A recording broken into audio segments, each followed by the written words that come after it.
All right, let's see what happens. I got a bunch of records from my local store, Tunes. I like going in there. I had a long list of stuff that I've been like listening to lately. It didn't have a lot of it, but I still found some things that I'm glad to add to my collection. Let's take a look. Just gonna grab bag it here. Rat Wars by Health. Rat Wars. I think it's a couple years old by now. Most recent Health record. I have a bunch of their other stuff. Not all of them, as you would think a responsible collector would have. This appears to be indie record store exclusive, limited edition translucent ruby red vinyl, if that's your kind of thing. This is good. I feel like Health's albums have not gotten harder and harder, just maybe like a little tighter and more intense, keeping along the same vein. Maybe like getting a little bit more metaler and less like their first record, the blue one, self-titled, super abstract and jazzy. Fast forward to most recently, they are tighter, more beat-oriented, metal stuff, metal sounds, light, airy vocals. You know Health. This looks a little curved. I'm not sure what's going on with it. Definitely bent. We'll have to take a look when it's on the turntable. Where's my knife? Oh god, this is gonna suck without a knife. Let me freaking go. Card-like poster situation. Lyrics. Rat Wars is intended to be played in excess of 90 decibels. Please do your best. If you don't know what 90 decibels sounds like, it's just like somebody yelling in a room. It's not gonna fucking hurt. Your neighbors might not like it, but pretty cool that they said that. Red, as promised. Loma Vista definitely looks a little warped, which is not great. Yeah, it's bulging. Whatever. Can't win them all. Ow, fuck. Energy's off today. Next. Suzanne Vega. Solitude Standing. $10 used. This has Tom's Diner on it. Do. And Tom's Diner's Reprise. Neither of those are the remix that is most popular. Oh, Gypsy's on here too. That's my favorite song by her. I didn't even realize. That's beautiful. This is going to be a nice lesson. Love Suzanne Vega. Gypsy, top tier song. Maybe her best. What year was this? Because this is a decidedly 90s. Oh, 87. Forgive me. And then I think the Tom's Diner remix really got famous in 91. Could be wrong. It's just what I feel. This is an old record. This has some sun bleaching here, which is kind of cool. Suzanne Vega. Pop it on. Another 90s treasure. Blue by Third Eye Blind. I never thought I would say this, but Third Eye Blind seems to be one of my favorite bands. I keep coming back to their albums, the Blue and the self-titled album, which is, I think, a little better than Blue, but you can't knock Blue. Can't knock them for trying, because Blue has Never Let You Go and Deep Inside of You on it. This is a reissue. Obviously, I don't think this ever came out as a 12-inch in its heyday. So, Dan, what are they reissuing? Shut up. Not a gatefold, which I am not mad about. Fucking sick of gatefolds. Third Eye Blind. Blue. It has what we call a double disc dumper. Single lyric sheet. And let's start with side 1 and 2. Oh, shit. Cool. Completely translucent / blue dot splasher. I like it. I like the sticker inside the 3E kind of logo thing with the red. I like it. Very nice. Thanks, guys. Third Eye Blind. Speaking of Third Eye Blind, when I first heard this next band, I couldn't help but think to myself, this sounds like Third Eye Blind. Glow On by Turnstile. Yeah. I'm reluctant to like this.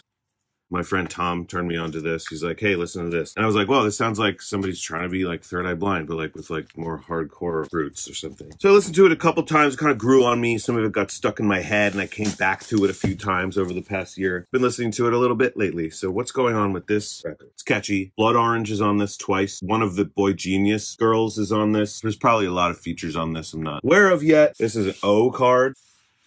Slides off both ends. Then we have, ooh, I almost like this a lot as a gatefold without that cover art on it. Pink and white. When I get to heaven, will I know? It says. Gatefold. Ooh, nice big photograph in the middle with lyrics. This is nice. This is nicely designed. I didn't know what I was going to get into. Gatefold, albeit one disc. Don't mind when they do that. Classic black with the Roadrunner Records rainbow ring round the riddle. It's kind of like easy listening summertime Los Angeles rock and roll. Next is Vanilla Fudge, self-titled. Every time I see one of these, I buy it. I think I have 7. Must have given a few away. I feel like everybody's got that thing that they have 100 of. This is good. 70s, psych. A lot of these songs are covers. There's like Beatles, Crap, Curtis Mayfield, Zombies, Bang Bang, What's Her Face, Absolute nerds. Worth it. Next. My dad actually turned me on to this. He never sends me music, but he texted me a link to this one day. Traffic. The Low Spark of High-Heeled Boys.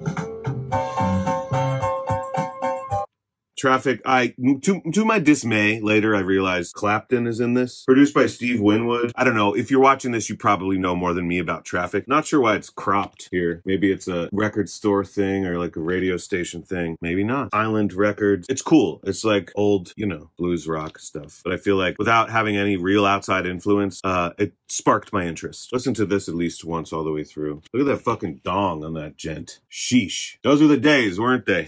Trying to find a date. I don't like Eric Clapton, but I really like Cream, the old live stuff. Just like loud, hard, disgusting, hardcore blues. I don't know. That stuff turns me on. I want to say 71, because I want to say everything is from 71, because I love music that came out in 1971. This we'll never know. Next is one of my favorite guys ever. I know I've talked about him a shitload. Orville Peck. This is his first album, Pony. Not my favorite by him. My favorite, I've been very vocal, is Bronco, but this has Dead of Night on it.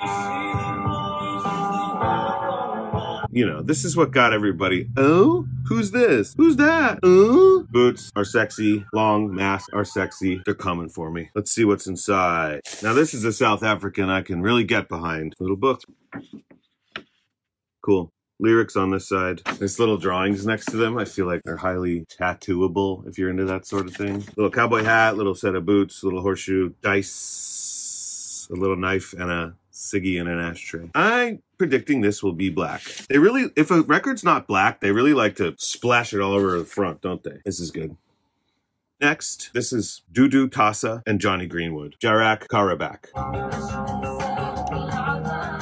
I bought it because of how it looked. It looks very striking. I was listening to it driving home after purchasing it. Really liked it. It sounds like 70s Arabic love songs, pretty cut and dry, and not a crazy about Radiohead type of person. Johnny Greenwood, he did the score for There Will Be Blood, and that was amazing. But I don't like Tom York and the rest of his Radiohead brothers' politics. So I did a lot of research on this album. It sounds great. Every song has a guest vocalist from a different Arab country. Syria, Iran, Lebanon. It's really wonderful. But Dudu Tassa is Israeli. And in my opinion, after a bunch of research, articles from both sides, I don't think that he's outspoken enough, and neither is Johnny Greenwood and Tom York for that matter. But these two gents, this Israeli man and this British man who put this record together, they leave something to be desired. They talk very briefly about how they see a future of unity in the Middle East, but they both played for IDF troops. They literally smuggled Arab artists into Israel to make this, which everybody consented on, but I still think it's not cool to talk. I don't think it's cool to talk about that after the fact. I don't think it's cool to do that. It's like everything else, super nuanced, and the music sounds great and it looks beautiful, but the politics behind it, I hope one day it won't be so confusing to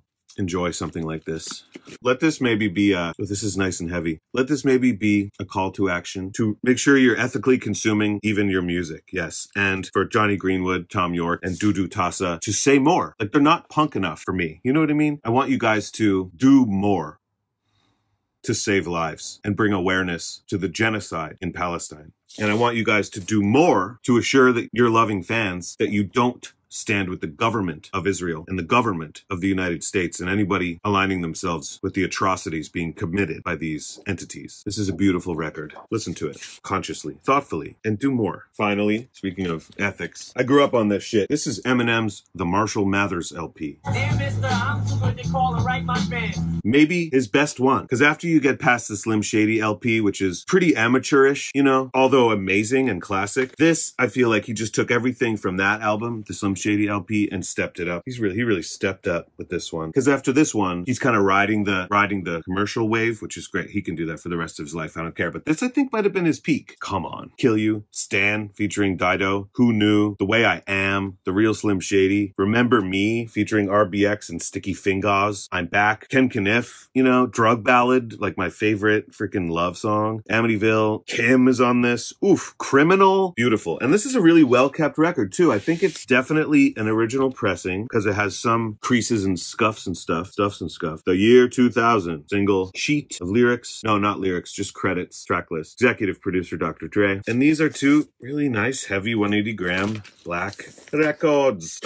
They look well loved. They don't look scratched, but there's some like eyelashes on them or something. I'll clean them up. This is going to be really fun. I have the Slim Shady LP. Now I have the Marshall Mathers LP, and I'm pleased. I could probably stop buying Eminem vinyl now. All right. Thanks for joining me. That's a lot of records. I hope everything's okay with you guys. Sound Advice 7 just came out on the 1st of March. Give it a listen. Dasani Merchant on Spotify and everywhere else. I'm just playing, ladies. Love yous.